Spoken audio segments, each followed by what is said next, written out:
সময় একটি মহাজাগতিক রহস্য। সময় চলে যায়, সময়ের বহমান স্রোতে সময় কারোর জন্য থেমে থাকে না। কিন্তু সময় আসলে কি? এটি কি কেবল একটি ঘড়ির কাঁটার গতি, নাকি এটি একটি গভীর অদৃশ্য ধারা যার মধ্যে আমাদের জীবন গঠিত? আজকের মহাজাগতিক ভাবনাতে আমরা কথা বলবো সময় নিয়ে, একটি এমন বাস্তবতা নিয়ে যা আমাদের প্রত্যেক মুহূর্তকে গড়ে তোলে, কিন্তু যার প্রকৃতি আজও রহস্যময়। সময়ের বৈজ্ঞানিক রূপ। বিজ্ঞান বলছে সময় একটি মাত্রা, যেমন দৈর্ঘ্য, প্রস্থ বা উচ্চতা। আলবার্ট আইনস্টাইনের আপেক্ষিকতার তত্ত্ব অনুযায়ী সময় কেবল সামনের দিকে যায় না, তা ধীর হতে পারে, বেঁকে যেতে পারে, এমনকি একে অন্যের তুলনায় আলাদা গতিতে চলতে পারে।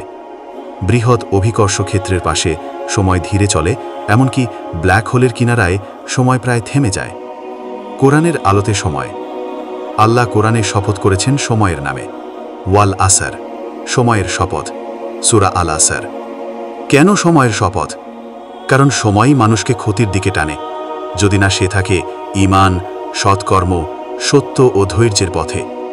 আল্লাহ আরও বলেন, তোমাদের মনে হয় তোমরা পৃথিবীতে কিছু সময়ের বেশি ছিলে না? সূরা আল মুমিনুন আয়াত 112। এই আয়াতে সময়ের ক্ষণস্থায়িত্ব এবং মৃত্যুর পরের চিরকালীন জীবনের তুলনা টেনে সময়ের প্রকৃত মূল্যের দিকেই ইঙ্গিত করা হয়েছে। সময় ও চেতনা। আমরা সময়কে অনুভব করি, কিন্তু কখনোই তাকে ছুঁতে পারি না।